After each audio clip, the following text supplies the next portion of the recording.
Even আমার ক্ষেত্রে এমন হয়েছে, 12 ঘন্টার মধ্যে না করলে আপনার ওয়াইফকে বাঁচানো যাবে না। বললাম ওয়াইফ বাঁচবে, নর্মালি হবে, নর্মালি করবে। আমি যাই না মাঝে দাঁড়ানো, আলটিমেটাম সময় দিচ্ছে যে সময়ের আগে হবে না, সময় এটা পার হয়ে গেলে সিরিয়াস অবস্থা, মারা যেতে পারে, মরবে না, এভাবেই হবে, করেন।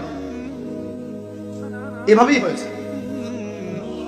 আর সিজার আজকে থেকে 100-200 বছর আগে ছিল না, নতুন একটা পদ্ধতি এসেছে, পেট কাটা হবে, বাচ্চা বের করে ফেলা হবে। সুবহানাল্লাহ। মনে হয় গরু, ছাগল, হাঁস মুরগির বাচ্চা হয়, মানুষের বাচ্চা সিজার ছাড়া হইতে পারে না।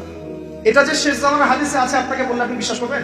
আখিরুজ জামান কিয়ামতের আলামতের যতগুলো হাদিস আছে এর মধ্যে একটা এরকম হাদিস আমি পড়েছি যে শেষ জামানায় মেয়েদেরকে ধরা হবে, ওদের পেট কেটে ফেলা হবে। আর কোন নিদর্শনের জন্য অপেক্ষা করছেন? শেষ জামানায় মেয়েদেরকে ধরা হবে। মেয়ে রাজি না থাকলেও বোঝানো হবে সিজার না করলে বাচ্চা বাঁচবে না। মেয়ে রাজি না থাকলেও, পরিবার রাজি না থাকলেও বোঝানো হবে, বিজনেস, যে সিজার না করলে আপনার মেয়েকে বাঁচানো যাবে না, আপনার সন্তানকে বাঁচানো যাবে না, পরিস্থিতি খুবই খারাপ। এমন ভাবে ব্রেইন ওয়াশ করা হবে, ভয়ে বাচ্চা, মা বলবে হ্যাঁ করেন, সিজার করেন, বাবা বলবে হ্যাঁ করেন, কোনো সমস্যা নেই, জানেন।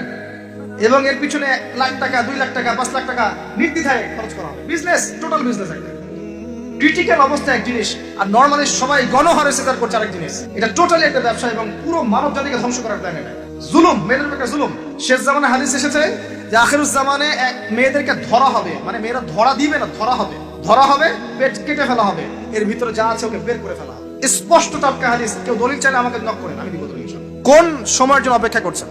এই সিজারিয়ান এই ট্রেডিশনটা আজকে থেকে 50 বছর আগে ছিল। আপনার দাদিরা কি এইভাবে সন্তান জন্ম দিয়েছে? তাদের 11টা বাচ্চা হইতো, 12টা 15টা বাচ্চা হতো, আর আমার 1-2টাতেই সিজার লাগে। গরু ছাগলের বাচ্চা হয়, আমাদের বাচ্চা হইতে পারে না?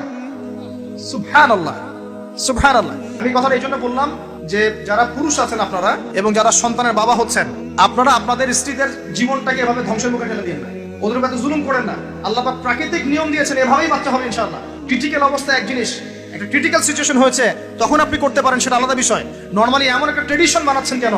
ঘরে সিজার কি দরকার আছে? আশ্চর্য একটা ব্যাপার, আশ্চর্য। এরপরে দেখবেন আরো 2 বছর তাকে এই বোঝা বয়ে বেড়াতে হয়। যাই হোক, হাদিসের মধ্যে আসেন, এই যে বাচ্চাটাকে জন্ম দিল এই মেয়েটা, গরিব মেয়েটা, এবার এই মেয়েটাকে কিছু ডলার দেওয়া হলো। তুমি 9 মাস গর্ভধারণ করেছো, তোমাকে পারিশ্রমিক দেওয়া হলো, বাচ্চাটা আমাকে দাও, তুমি বিদায় নাও। এই মেয়ে পারিশ্রমিক নিয়ে চলে আসলো। এখন এই যে বাচ্চাটা জন্ম নিল, এই বাচ্চাটা কার বাচ্চা? দাসীর না মনিবের? কার শুক্রাণু আছে? এই হচ্ছে হাদিসের ব্যাখ্যা। এখন করতে পারবেন আপনি ব্যাখ্যা, আজকে থেকে 500 বছর আগে এই ব্যাখ্যা করতে পারতেন না, কারণ এই ফিতনা 500 বছর আগে ছিল না। এই যে দাসী তার মনিবকে জন্ম দিয়ে চলে গেল। নবী সাল্লাল্লাহু আলাইহি ওয়াসাল্লাম 1400 বছর আগে বলেছেন এমন একটা সময় আসবে দাসী মনিবকে জন্ম দিবে। চিন্তা করেন, আর কতটুকু সময় বাকি আছে আপনার হাতে, আপনি ভাবতে থাকেন। আমি তো বেশি বললে সমস্যা, হজম হয় না কিছু মানুষের। খালি চোখ কান বন্ধ করে খাও দাও, ঘুমাও, 5 ওয়াক্ত নামাজ পড়ো, ব্যাস এনাফ। যখন সমস্যা আসবে তখন দেখা যাবে, এমন ভাব মানুষের। মনে করেন যে চাঁদ এবং পৃথিবী আছে একটা এই যে গ্রহণের মধ্যে। এখন অন্য একটা গ্রহাণু আসছে, পৃথিবীর দিকে ধেয়ে আসছে। অনেক সময় দেখা যায় না খবরে, ধেয়ে আসছে গ্রহাণু, দেখা যায় না? ধরেন ধেয়ে আসছে এবং বিজ্ঞানীরা নিশ্চিত ভাবে বললো যে আগামী 10 বছরের মধ্যে এটা লেগে যাবে, আগামী 10 বছরের মধ্যে এটা পৃথিবীতে এসে পড়বে, বা 10 ঘন্টা পর পড়বে, বা 10 মাস পর পড়বে, এমনটা বলে দিল বিজ্ঞানীরা। এখন আপনি কি করবেন? আচ্ছা, যখন আসবে তখন দেখা যাবে, এত ব্যস্ত হওয়ার কিছু নাই, ঘুমাও, খাও, ফুর্তি করো, যেমন দিনকাল যাচ্ছে যাক, কোনো সমস্যা নাই। এখন আরেক দল মানুষ চিন্তা করছে ওই গ্রহাণুটাকে কিভাবে সরিয়ে দেওয়া যায়, সরিয়ে দিয়ে পৃথিবীকে কেমন করে বাঁচানো যায়। কারা বেশি স্মার্ট? ওরা সরানোর চেষ্টা করে না, ওরা বলে যে আমরা সরিয়ে দিব, ওখানে ধ্বংস করবো, ইত্যাদি ইত্যাদি। আর কেউ বলছে আচ্ছা আসুক, দেখা যাবে, সমস্যা নেই, মরতেই তো হবে, একদিন আসবে, সমস্যা নেই। চমৎকার। তো এই যে একটা বুদ্ধিবৃত্তিক পরাজয়, এর ফলশ্রুতিতে আগামীর প্রস্তুতি নিতে পারবে না মানুষ। সাহাবায়ে কেরাম রাদিয়াল্লাহু আনহুম মসজিদে বসে একটা বিষয় নিয়ে কথা বলছেন। নবী সাল্লাল্লাহু আলাইহি ওয়াসাল্লাম পাশ দিয়ে যাচ্ছেন, জিজ্ঞাসা করলেন তোমরা কি নিয়ে কথা বলছো? সাহাবীরা বলছেন আমরা আলামাতুস সাআ নিয়ে কথা বলছি ইয়া রাসূলুল্লাহ, আমরা কিয়ামতের আলামত নিয়ে কথা বলছিলাম। সাহাবীরা কথা বলছেন কিয়ামতের আলামত নিয়ে, তাদের কোনো দরকার আছে কথা বলার? তারা তো জান্নাতে যাবেন, সার্টিফিকেট প্রাপ্ত, তাদের কোনো দরকার আছে এগুলো চর্চা করার? তারা চর্চা করছেন, আলামত নিয়ে কথা বলছেন। নবীজি বললেন শোনো, 10টা আলামত না আসা পর্যন্ত কিয়ামত হবে না, এত টেনশন নিও না। 10টা আলামত না আসা পর্যন্ত কিয়ামত হবে না। দাজ্জাল, ঈসা ইবনে মারইয়াম, ইয়াজুজ মাজুজ, আপনার দাব্বাতুল আরদ, আপনার 3টা ভূমিকম্প, ইত্যাদি ইত্যাদি, এরকম 10টা আলামত আসবে, তারপর কিয়ামত হবে। তো সাহাবীরা যে বসে বসে কথা বলছেন কিয়ামত নিয়ে, তারা কি বুঝতেন না যে কি করা লাগবে ইসলামের জন্য, কি করা লাগবে না? নাকি আমি বেশি বুঝি?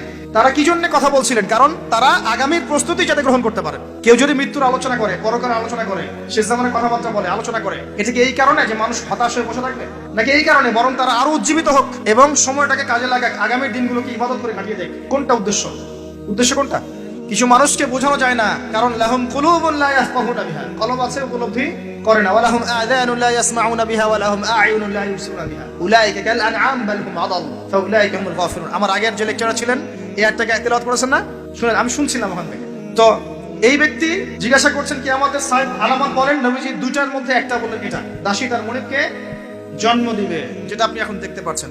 2 নাম্বার তিনি বলছেন, লিসেন, এই হাদিসে এটাই লাস্ট। 2 নাম্বার তিনি বলছেন, ওয়ান তারাল হুফাতাল উরাতাল আলাতা রিয়া আশ-শাই ইয়াতাতাওয়ালুনা ফিল বুনিয়ান।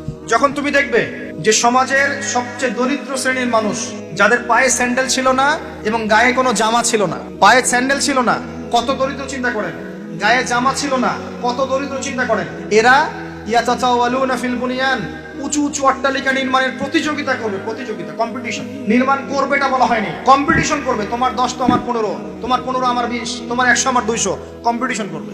আজকে থেকে 200 বছর আগে পৃথিবীর দিকে তাকান, পৃথিবীর এই প্রত্যেকটা শহর, বড় বড় নগরগুলোতে এত উঁচু উঁচু কনস্ট্রাকটিভ বিল্ডিং ছিল, এই প্রতিযোগিতা ছিল। সুবহানাল্লাহ। আর কোন সাইনের জন্য অপেক্ষা করছেন? এখন আপনাকে বলি, যে ব্যক্তির পায়ে স্যান্ডেল নাই, গায়ে জামা নাই, সে কিভাবে এটা করতে পারে? উত্তর দেন, কিভাবে সম্ভব বলেন? কে বলছেন? এক ভাই বলছেন সুদ। এক্স্যাক্টলি রাইট অ্যান্সার, সুদ। আপনি যান, সুদের লোন নেন, বিল্ডিং তোলেন এবং সারা জীবনের ঘানি টানতে থাকেন, লোনের ঘানি টানতে থাকেন, প্রতিযোগিতা করতে থাকেন।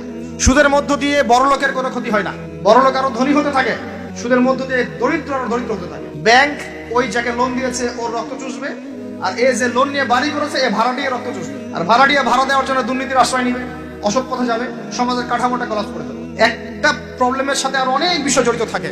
1 নাম্বার হচ্ছে রিবা, যার মধ্য দিয়ে এটা করা সম্ভব। আর 2 নাম্বার হচ্ছে কি? আত্মসাৎ, অন্যের সম্পদ অন্যায়ভাবে আত্মসাৎ করতে পারলে আপনি রাতারাতি এই পর্যায়ে যেতে পারবেন ইনশাআল্লাহ। অন্য পদ্ধতি আছে?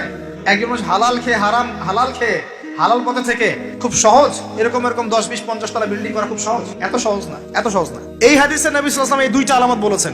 অন্যান্য হাদিসগুলোতে তিনি আরো অনেক কথা বলেছেন। ফর এক্সাম্পল, আমি কয়েকটা বলে শেষ করছি, বড় বড় কয়েকটা বলছি।